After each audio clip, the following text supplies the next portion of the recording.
નમસ્કાર મિત્રો, જય હિન્દ, જય ભારત. આજે પહેલાં તો મિત્રો આ વિડીયોને ફટાફટ શેર કરજો. આજ તમને એક નવી વસ્તુ બતાવવાની છે. જે પણ મિત્ર આ જોતા હોય ને અને લાઈવમાં જે જોડાય ને એ તાત્કાલિક ધોરણે શેર કરજો, જેથી કરીને બીજા લોકો પણ આ નવીન અદ્ભુત જે નજારો છે ને એનો લાભ લઈ શકે. આમાં છે ને મિત્ર, આજે તમને બધાને બતાવવાનું છે. આજે તમે અત્યાર સુધીમાં ક્યારેય નહીં જોયું હોય ને એવી વસ્તુ બતાવવાની છે કે ઘાસ હોય, ઘાસ, લીલા ઘાસની અંદર કેસરી કલરની સાયકલો ઉગી છે. અત્યારે તમને એ લાઈવ બતાવવાની છે.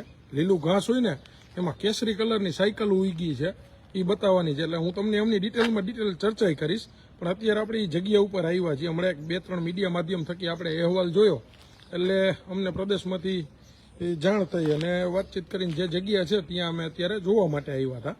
ત્યાં બારે સિક્યુરિટી ભાઈ પણ બેઠા હતા. એમની મંજૂરી લઈ, પરવાનગી લઈને અમે અંદર આવ્યા છીએ અને અત્યારે તમને હું લાઈવ બતાવું છું.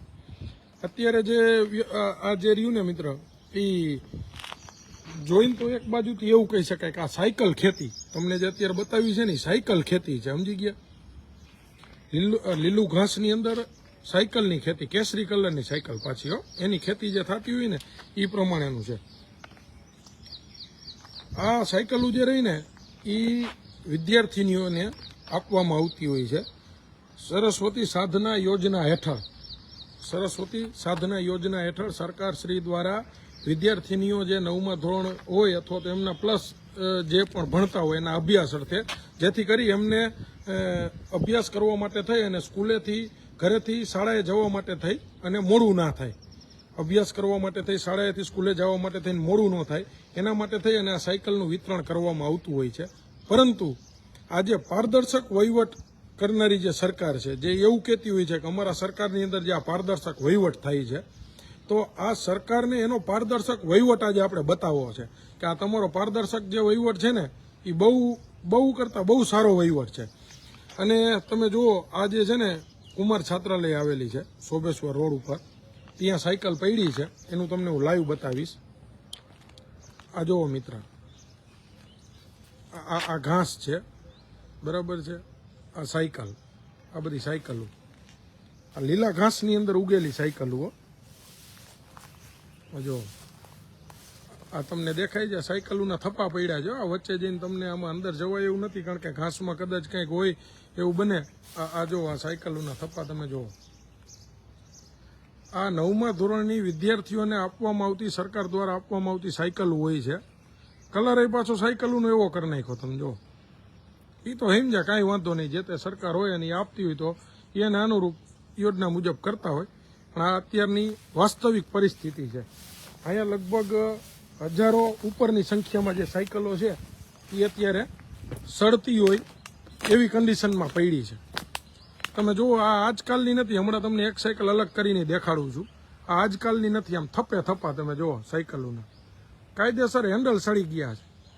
હવે તમે એટલો વિચાર કરો મિત્ર, અહીંયા આપણે જાણ્યું ત્યાં સુધી એવું જાણવા મળે છે કે આ સાયકલ અહીંના કોઈ અધિકારી અથવા તો કોઈ તંત્રએ હેન્ડઓવર કરેલી નથી, મતલબ કે સ્વીકાર કરવામાં નથી આવેલી હજી સુધી. હમણાં હું તમને એક અલગ સાયકલ કરીને દેખાડું, એની શું પરિસ્થિતિ છે, કેટલો કાટ લાગી ગયો છે, વપરાશ વગર નવી સાયકલની શું પરિસ્થિતિ છે તમને દેખાડું છું. મિત્ર, તમે આ વિડીયોને વધુ શેર કરજો, જેથી કરીને જે પારદર્શક વહીવટ જે છે ને આ સરકારનો, એ દરેક લોકો જોઈ શકે કે કેટલો સરસ પારદર્શક વહીવટ છે, કેટલી સરસ ખેતીની યોજના છે. કે લીલા ઘાસમાં કેસરી સાયકલ એટલે તો લગભગ આ ભારત દેશમાં એકમાં જ ઉગતી હશે, આપણે એવું લાગે છે. સમજી ગયા તમે? એટલે આજે જો આટલી સાયકલો જો કોઈ વિદ્યાર્થીઓને આપવામાં આવતી હોય અને એમને આપે તો માનો ને કે 1000+ એટલે 1000થી 2000ની વચ્ચે સાયકલો હશે કદાચ. અહીંયા તો ગણતરી થઈ શકે એમ જ નથી, પણ આનો કોઈ ફિક્સ આંકડો આપણી પાસે નથી એટલે આપણે નહીં જણાવી. પણ 1000+ની ઓલામાં તો છે જ. જો આટલી સાયકલો જે હોય અને એ કોઈ પણ જરૂરિયાતવાળા વ્યક્તિને આપવામાં આવે તો વિદ્યાર્થીઓને કેટલી સરળતા પડે. તમે જો, હું આગળ એક જઈને તમને એક અલગ સાયકલ કરીને બતાવું છું મિત્ર. અહીંયા આ જે ઘાસ છે આની અંદર જઈ અને તમને એક સાયકલ અલગ કરીને બતાવું છું. આમાં તો કાયદેસરના ઘાસ જ ઉગી ગયા છે. આ જો આ સાયકલની પરિસ્થિતિ છે. આ જે સાયકલ છે આ એનું હેન્ડલ જુઓ તમે છે, આગળના બાસ્કેટ દીધા છે. યોજના સારી હશે. આ એની રિંગ, આ રિંગ જો પડી સાયકલની પરિસ્થિતિ જો. આ સાયકલની રિંગની પરિસ્થિતિ જો છે, કેટલી સંખ્યામાં સાયકલો પડી છે તમે આમ જો. અને પાછું અહીંયા પૂછી તો કોઈને ખબર નથી કે આ કોણ મૂકી ગયું, શું છે, શું કાંઈ. આ સાયકલની વચ્ચે જો ઓલી બાજુ બાવળિયા ઉગી ગયા પાછળ, જો અહીંયા જવાય એમ નથી, નહીતર તમને અહીંયા જઈને બતાવે.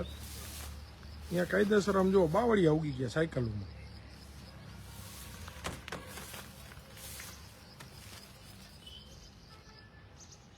જો આ પરિસ્થિતિ છે સાયકલોની, અંદર બાવળ ઉગી ગયા કાયદેસર. હજી મિત્ર જે બહાર પડી છે આ તો ઘાસની અંદર જે ઉગી એ બધી સાયકલો છે. કારણ કે અત્યારે શું છે, આ સરકારમાં તો ઘાસમાં એવા સાયકલ ઉગવા માંડી. સમજ્યા? આ બતાવવાનું કારણ એટલામાં એટલું જ છે કે જે સરકાર જે યોજના બનાવતી હોય એ યોજનાનો યોગ્ય લાભ લાભાર્થીઓને અત્યાર સુધીમાં ક્યારેય મળ્યો નથી. આ એક જ યોજના નહીં, બીજી કોઈ પણ યોજના. કારણ કે એની અંદરના ભ્રષ્ટાચારીના ભેરાઓ જે છે ને એ એટલું બધું કરપ્શન કરી જતા હોય છે. આનું બિલ પેમેન્ટ રહ્યું સરકારમાંથી જે તે એજન્સીને થયું છે કે નહીં એ એક તપાસનો વિષય બને છે. અહીંના લોકો એમ કહે છે કે આ સાયકલ અમારે હેન્ડઓવર અમે નથી કરી હજી. તો સાયકલ તો અહીંયા સડે છે, ઘણા વર્ષોથી સડતી હશે, એ ફાઇનલ વાત છે, બરાબર છે. હવે એ સાયકલ જો સડતી હોય તો જે તે એજન્સીઓને કામ આપવામાં આવ્યું હોય એમાં ભ્રષ્ટાચાર તો હોય છે. આ એક સાયકલની કિંમત શું ખરીદીમાં કરી છે ને એ આપણે ગણીને તો ખબર પડે. આનું લગભગ આરટીઆઈ કરીને આની તપાસ જો માંગી કે આ એક સાયકલ રહી એ કઈ કન્ડિશનમાં કેટલા ભાવમાં ખરીદતા હોય છે. આ જો આ જે બારની સાયકલો છે, બારે જે પડી છે ને એ થપ્પા મારેલી સાયકલની હાલત જુઓ તમે. નવી સાયકલ, કોઈ સીટ ઉપર નથી બેઠેલું. એ સાયકલની તમે હાલત જુઓ આમ, માત્ર ને માત્ર મિસમેનેજમેન્ટના કારણે, માત્ર ને માત્ર જુઓ છે. આ પરિસ્થિતિ છે અત્યારની અહીંની. હવે આટલી સાયકલ જો યોગ્ય વિદ્યાર્થીઓને લાભ માટે આપવામાં આવે તો કેટલા માણસો આ સરકારને યાદ કરે, તમે વિચાર કરો. પણ કરવું છે કે ને કરવાનું તો કોઈને થતું નથી. નકરો ભ્રષ્ટાચાર, એજન્સી પાસેથી જે કોઈ પણ કોઈ જવાબદારી આપી હોય. આ જો છે બાસ્કેટમાં સાયકલ લઈને કાંઈ લેવા ન જવું પડે. શાકભાજી લગભગ સાયકલમાં ઉગવા માંડ્યું હોય તો ના નહીં, આંકડાના ઝાડ ઉગી ગયા આમ જો સાયકલ. આ પરિસ્થિતિ છે અહીંની છે. તમને ક્યાં આમાં દેખાય છે મિત્ર સાયકલ? લાગત સાયકલ પડી છે. હા રે. એટલે આ પરિસ્થિતિ અત્યારને જે કાંઈ પણ સરકારની યોજના રહી એની અત્યારની આ પરિસ્થિતિ છે. યોગ્ય લાભાર્થી સુધી આ વસ્તુ પહોંચતી જ નથી. માત્ર ને માત્ર ભ્રષ્ટાચારના ભરંડો લઈ ગયો એવી રીતના ભ્રષ્ટાચાર કરવા માટે જ આ સરકાર યોજનાઓ બનાવતી હોય છે એવું ક્યાંક ને ક્યાંક આ જોતા લાગી રહ્યું છે. સરકારે જેટલી પણ યોજનાઓ બનાવી છે એ જો પ્રોપર વેથી, પ્રોપર જગ્યાએથી અને પ્રોપર લાભાર્થી પાસે જો પહોંચવા માંડે ને તો ગુજરાતની પ્રજાનો બેડો પાર થઈ જાય એમ છે. પણ પહોંચાડવું છે કે ને કરવું છે કે ને.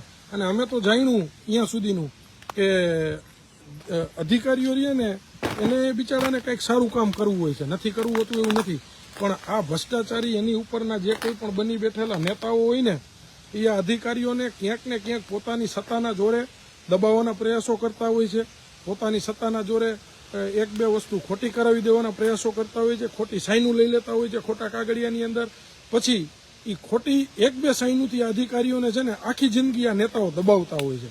આવું અમને જાણવા મળ્યું છે, જ્યાંથી અમે જાણ્યું હોય ત્યાંથી. આનું કોઈ તથ્ય નથી એટલે અમે પહેલાં હજી આમાં ડીપમાં જાણવા માંગશું અને જાણીને પછી પ્રજાને જે કંઈ હકીકત હશે એ અમે કહેશું. પણ અમને આ બારીએ જોતા એવું લાગે છે કે જ્યાં સુધી બનતું હોય છે ત્યાં સુધી, કારણ કે જો અધિકારીઓ તો બિચારા હોશિયાર હોય, હોશિયાર અધિકારીને તો ખબર પડતી હોય કે ભાઈ અહીંયા આટલી બધી સાયકલો આવી તો આ જગ્યાએ પડી છે, આટલી સડે છે. અને પાછું મેં જાણ્યું ત્યાં સુધી 22, 23 અને 23, 24માં આ લોકોએ સાયકલોની માગણીની અરજી ગાંધીનગરથી કરેલી છે, અહીંથી જે તે સ્કૂલની અંદર આપવા માટે. ત્યાંથી તો હજી સાયકલો આવી જ નથી. અહીંયા આટલી બધી સાયકલ સડે છે છતાંય ઉપરથી તો સાયકલ આવી જ નથી મિત્ર.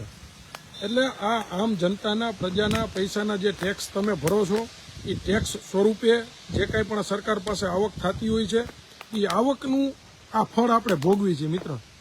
આજે તમારા અમારા તમે મેં જે ચૂકવેલા ટેક્સના જે પૈસા છે ને એ પૈસા આ બાબુઓ મારફતે જે ગાંધીનગર પહોંચતા હોય છે, સરકારમાં પહોંચતા હોય છે. અને આ સરકાર પાસેથી જે આપણે અપેક્ષા રાખતા હોઈએ છીએ, જે સરકાર જે યોજનાઓ બનાવતી હોય છે એ કાંઈ એમના ઘરના એના બાપ દાદાના પૈસા એની જમીનો વેચીને તો બનાવતી નથી, બરાબર છે. આ યોજનાઓ જે છે એ યોજનાઓ આપણે ચૂકવેલા ટેક્સના પૈસે આ લોકો બનાવતા હોય છે. તો આ યોજનાઓ બનતી હોય છે, પ્રજા માટે બનતી હોય છે, પ્રજાના હિત માટે બનતી હોય છે, તો પ્રજા સુધી આ વસ્તુ પહોંચતી જ નથી. 50% તો વચેટિયા જેને ખાઈ જાય છે. એક મિત્ર પૂછે છે ક્યાંનું છે? આ આપણા મોરબીનું છે. મોરબી શોભેશ્વર રોડ ઉપર જે સંસ્થા એક જે જગ્યા આવેલી છે ત્યાં આ સાયકલોનો સ્ટોક પડ્યો છે. આપણે કોઈની પ્રાઇવેટ જગ્યા હોય કે કોઈ સંસ્થા હોય અથવા તો સરકારી જે કંઈ પણ હોય એને આપણે બદનામ નથી કરવું, એટલે આપણે એમનું નામ લેવા નથી માંગતા. પણ આ જે સાયકલો છે એ તો સરકારની યોજનામાંથી આવેલી છે, એ તો ફાઇનલ વાત છે. આ જે સાયકલો છે એ સરકારની યોજનામાંથી આવેલી વાત છે. આ જે પડી છે એ તો ક્યાંક ને ક્યાંક આ સાયકલો ભ્રષ્ટાચારનો ભોગ બન્યું એવું આપને લાગી રહ્યું છે. હવે આપણે જાણવાનું એ છે કે સરકારમાંથી જે તે સાયકલ વિતરણ કરવાવાળી જે એજન્સી હોય એને પૈસાનું પેમેન્ટ થઈ ગયું છે. જો પેમેન્ટ થઈ ગયું હોય તો આ સાયકલો અત્યાર સુધી અહીંયા સડે છે શું કામ?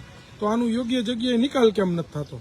અને કદાચ પેમેન્ટ ન થયું હોય તો એનું પેમેન્ટ કેમ બાકી રાખ્યું છે? સાયકલમાં કંઈ તકલીફો હતી એટલા માટે અહીંયા રાખી મૂકી છે. તો પછી એ જે તે એજન્સી હોય એને બીજી વખત કામ આપવામાં નથી આવ્યું કે શું છે? એ એક બહુ તપાસનો વિષય છે. પણ આમાં તમે હું બે અત્યારના સમય મુજબ ટૂંકા પડી એમ છીએ. સમય આવશે બધાનો એક વખત, તેથી આ બધો હિસાબ આપણે બધા ભેગા થઈને કરશું, એની યારે વાંધો નથી.